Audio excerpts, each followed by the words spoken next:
Good afternoon and welcome to the FX Week Ahead live market analysis with myself, Giles Coughlin. I'm the Chief Currency Analyst with HYCM, and I'm going to be taking you through some of the key events that are happening this week. Just as everyone's coming in, please do someone mention something in the questions to let me know that you can hear me okay. Just type something in as folks are coming in. That would be great if one of you guys could just let me know that you're hearing me okay. Hi Nadir, welcome back. Van, good to have you guys. Saeed, Irvin, welcome. Thanks Nadir, that's great. I can see that you're hearing me okay.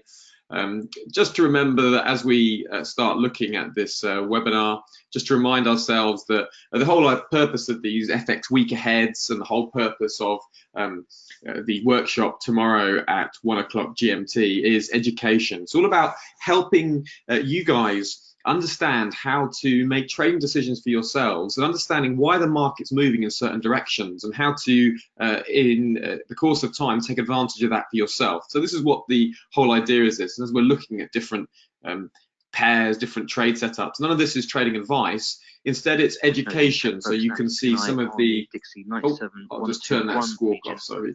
I'll be going through some of the different currency pairs and opportunities that I'm looking at. So the idea is that by looking over my shoulder, you can begin to sort of pick up some of these skills. It's important I say that, particularly the markets being so volatile as they are at the moment, and they're subject to change with very little notice. So before we start looking ahead, don't forget you've got question panel. You can type a question in the question panel. That is in your go-to webinar control panel, which you should be able to see on your screen. There's a little tab that says questions. Got any questions as we're going through, just type it in there, and if I can answer the question, I will. So without further ado, we're going to start looking at the FX week ahead. And before we look forward, of course, we need to look back. And as a very appropriate at the moment, we're seeing some large flows into the Japanese yen at the moment. And it's specifically on this issue, which came up at the beginning of last week, which is the US-China trade war. It's really intensified. Last week on Friday, President Trump imposed $200 billion worth of tariffs on Chinese goods into the US. And that happened on Friday of last week that the tariffs actually came into effect. And China has said they're going to take countermeasures against the American tariff hike. And it did not announce what its response would entail. So we're starting to see some of that response come out now as we speak. And some of the response that's just coming out here on Reuters is that China may stop purchasing US farm products and energy, and they're going to reduce their Boeing orders and restrict US service trade with China. So they're really trying to take striking back at the US. And here's a question for you regulars. When we're seeing this China trade war increase, which currencies are we expecting to see appreciate on this kind of news? On these kinds of headlines, which currencies will be bought? Have a go, guys. Put it in the question panel. Just let me know. It's a way of just helping you guys with the education. Yeah, thank you, Nadir. Well done. Someone else want to have a go? Okay, if you look at the charts at the moment, you're going to see the US dollar Japanese yen pair falling, and it's because Japanese yen is typically bought on risk aversion environment. So when people are risky and they're scared, they like to put their money in the Japanese yen. Japanese yen is seen as a safe haven currency. So that's why at the moment we have the US dollar Japanese yen falling, and it's falling hard because the US, China has just announced some of their retaliation. We're going to go on. We'll get through this. And now, as I started preparing for this webinar, I was kind of seeing that, you know, it did look like there was this war was going to escalate. Now, since preparing this workshop this morning, we can see that that hasn't indeed be the case. And just literally as we're coming online, these headlines were breaking.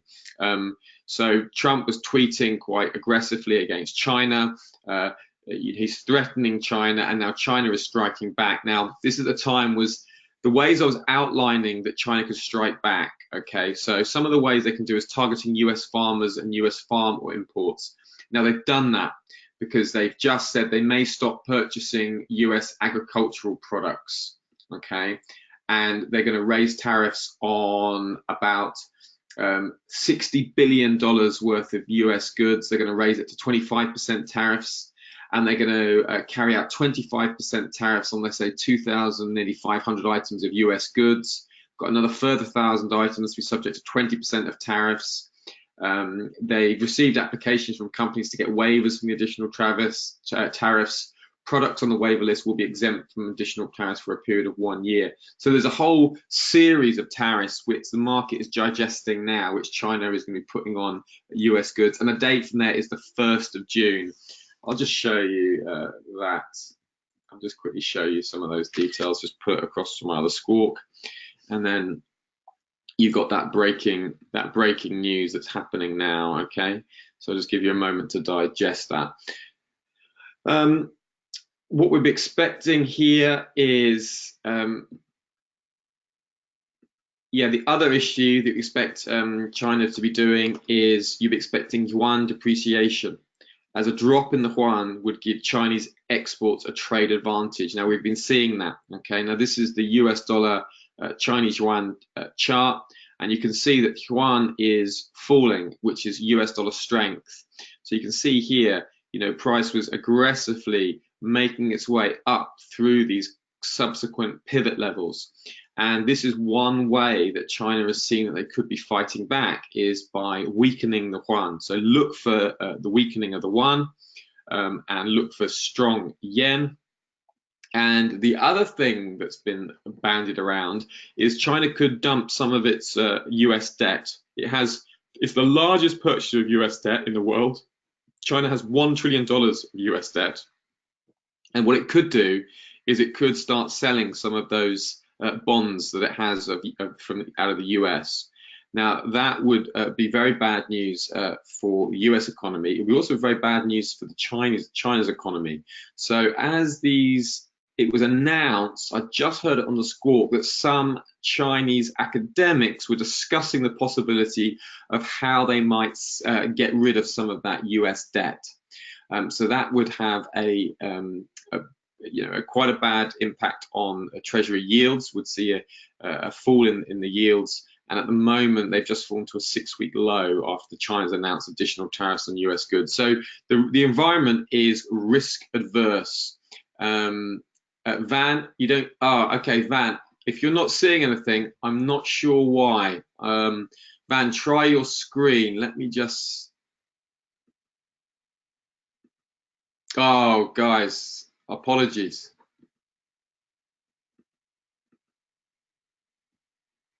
Okay, that should be better now. Can you see some things now? Is that okay? Is that working for you? Yeah, okay, that's good. Yeah, okay. Thanks, Van, for letting me know. Thanks, Nadir. Right, we should be up there. So that was the tariffs that were placed on China. Okay, this is the tariffs that China was placing on the US, rather. Okay, that's just happened there.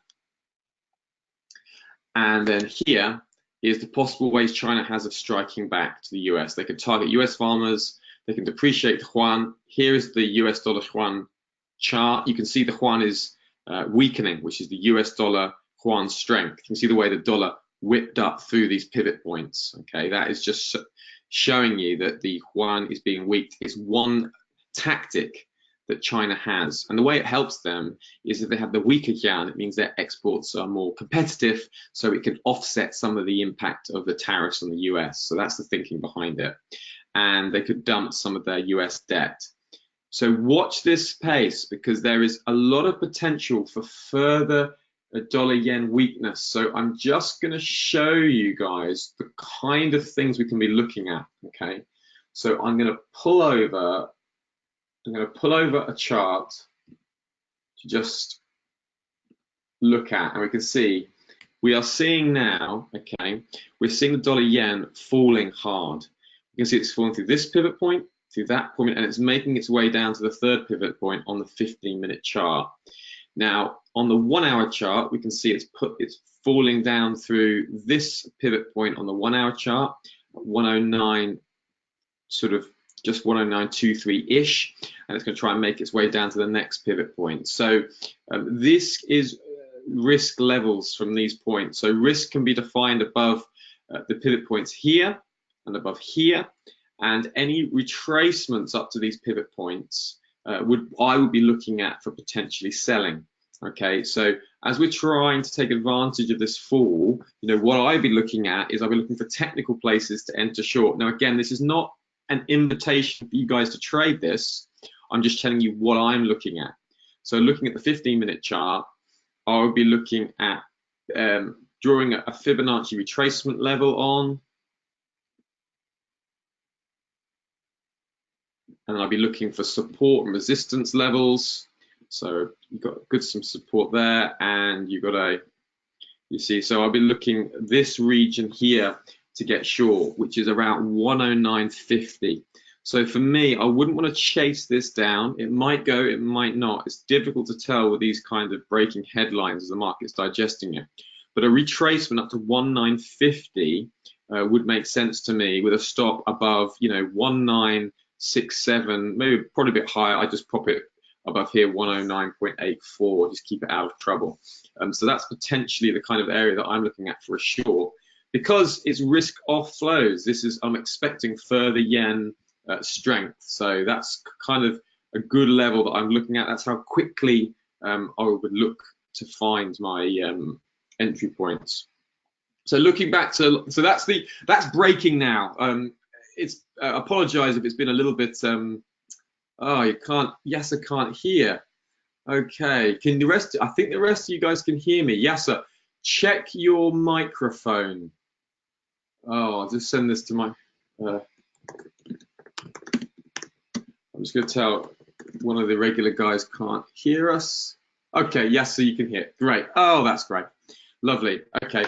So apologies, this has been a little bit, it's been a bit frantic for these first few minutes of the webinar, and that's been because this news is breaking. So I wanted to get that to you as soon as I could. So I'm sure you can understand how that is. So keep looking at those pivot points on the yen, and don't forget we're going to see Swiss franc being bought as well. So it's yen, Swiss franc, and that's what. And I'll look at another pair to watch as well. Now, looking back to last week, the RBA, Reserve Bank of Australia, left their cash rate unchanged, and they kept it at 1.5%. And what they cited that the labour data was a key focus for the RBA going forward. And the next employment data is out Thursday, May the 16th at 2:30 British Summer Time. So mark this in your calendars. May the 16th, labour data. This is absolutely key focus for the Reserve Bank of Australia. So in other words, if the labour data is strong, it's going to validate the RBA's hold position. If the labour data is weak, it's going to question that hold position and start moving towards a cutting position. So that's something to have marked and ready to impact, because you may want to enter, I will be personally looking to enter into that market with a strong deviation of that labour data based on the forward guidance from the bank. Looking back to last week, we had the Bank of New Zealand. They cut their rates from 1.7% to 1.5%, and they cited an increase in global economic risks. And there's been a mixed reaction to this, because people were expecting, analysts, the Reserve Bank of New Zealand to cut rates. Now they've cut rates, but there is a growing view among, I think, Citigroup and Westpac that I've read, so very influential analysts who are saying that that might be all that the Bank of New Zealand needs to do. So the New Zealand dollar sold off on the announcement, but there is further question marks about whether the Bank of New Zealand would be maintaining a sort of cutting stance beyond this one cut they've made. So although it's there is some weakness in the New Zealand dollar, it's not as weak as you might expect. So just be aware of that. Don't get caught out by that, thinking, okay, the bank cut rates, cutting interest rates equals a weak currency. Yes, it does, But remember, the market's always trying to look at the expectations, and now the market is thinking, those cuts may not continue at the same pace as was previously expected. In other words, they've got the cut in early, and maybe that's all they'll need to do. That's the thinking. So be aware of that. That was last week. You can see there's some very good analysis on the New Zealand dollar here from a very influential investment bank called Westpac. I'm going to send it to you all now, okay? There we go. I've sent it to you all on your messages. You can hit that link and do some reading later on, and that should help you with what you're looking at. The Bank of Norway, the Norges Bank, they've said that they're looking to hike rates in June. Now, this was a very interesting trade that came out at the middle of last week, and it's one I took 3 trades on this one announcement. And basically what they did, they signaled that they would be hiking rates in June. Their currency has been weak, but oil prices have been supported. So things have been going well for the Norwegian economy, and they're kind of the lone bank in the whole world that is really having a hawkish bias. So the Norwegian bank is saying that we're going to be looking to raise interest rates. They think they're going to do it in June. The next decision is 20th of June. Now, this can be a buy the rumor, sell the fact kind of trade. So be aware of that, okay? So come the 20th of June, moving into that event, we're likely to see some Norwegian krona strength. And at the event, if they hike rates, then people will be looking for the next direction of the bank. So do they say we've hiked and now we're going to hike again? Or do they say we've hiked and that's enough? So that's one to mark in your calendars, 20th of June. And I traded the Euro Norwegian krona pair. This is the Euro NOK pair. And you can see this is how I traded the announcement here. Now, this is just to show you guys. And I'm not just showing you to say, oh, look, these are 3 good trades I made. I'm showing you to make a good point, okay? So this is how I traded it. I traded it on the announcement. So this was the announcement, hike rates expected in June. So price moved down, and I immediately entered on the announcement of the hike rates expected in June, and I took 2 positions and I took profit both down at these lows. Then I waited for price because at the time there was some risk on flows. So there was some euro strength in the market due to some growing optimism about the US-China trade war last week. And so I could see that there was a mixed picture. So I was looking for a better place to enter. So I'll show you where I entered. You can see where I entered on the chart up here around this 0.800 level. And I'll just show you on the daily chart where that was. Look, now on the daily chart, this was the Euro NOK pair. And I was looking, where's a place of value? And the obvious place of value was up here. You see, you got this overhead resistance here, here, here, and you had the R3 pivot point. And it was around the big round number, 0.9800. You see that big round number? They have a lot of significance in the market. So I entered there, targeting the R2 pivot point, took it just before it got there. So that was it's a good lesson. The lesson to learn is look for a place of value. So you don't want to always just jump into the market. Or if you do jump into the market, like I did there, because see, I jumped in and I jumped out very quickly. I then waited for a retracement. Now, if I'd waited for a retracement back to the highs, I would have got another movement down to those. So if I'd waited for price to be there, I'd entered, say, at a pivot point, 61.8 or 50%, I could have done, and I could have taken another position there. At the time, I was toying with it, but I decided not to because of the mixed picture. In the end, I entered up here, 0.9800, and you can see that I took profit down at these lows here, just as price, moved a good chunk down. So I took a good chunk of that move. But that is on the Norwegian bank. Put it in your diaries, 20th of June, and you can potentially look at a buy the rumor, sell the fact kind of trade. Once again, only be buying the krone from good places of value. Okay, the Canadian rate statement took a dovish stance on 24th of April. They decided to keep rates unchanged, and that was expected, but this statement itself abandoned a rate hike bias, and it had been referencing a hike bias since 2017. So a big shift. And as a result of this big shift, they cut their GDP growth to 1.2% from 1.7%. It was very negative for the Canadian dollar. However, and they also said, it might take, the economic slowdown, if they will be temporary. They're thinking the worst was over, and they have to see if the data proves to us that we're right. Okay. And okay, they might be able to say sometime down the road we'll start normalizing again. So in other words, they're taking a dovish stance. They're saying, hang on, we're pausing, we're data dependent. And now last week we had this excellent Canadian job beat. Now on Friday, we had the Canadian jobs market came out at 106.50 thousand jobs increased. And now that was a massive beat. And that was the biggest jobs increase since 1976, I think I was reading earlier. So huge support for the Canadian dollar. And you can see that the hourly wages were up 2.6%. Participation rate was up. Full-time employment was up 73,000. So in other words, the jobs, including full-time jobs, the majority of those that increase was full-time jobs, and it was just and it was 33,000 that was part-time. So that's likely to keep the Bank of Canada on hold. It's likely to be supportive of the Canadian dollar. But remember, the difficulty at the moment, this is why I'm not trying to go long the Canadian dollar. It's because the Canadian dollar is also a commodity currency. And in the risk-off flows, we're going to see money going out of the Canadian dollar, New Zealand dollar, Australian dollar. So it's not the time to be buying it, but it is worth referencing and keeping it in your mind. We'll skip that because we're running out of time. As we started the week, we saw risk aversion in the overnight Asian session. There's no US-China trade deal yet. So we had yen, Swiss franc as the strongest at the European Open. And as I was explaining earlier, we had the commodity currencies as the weakest, Australian dollar, New Zealand dollar, Canadian dollar.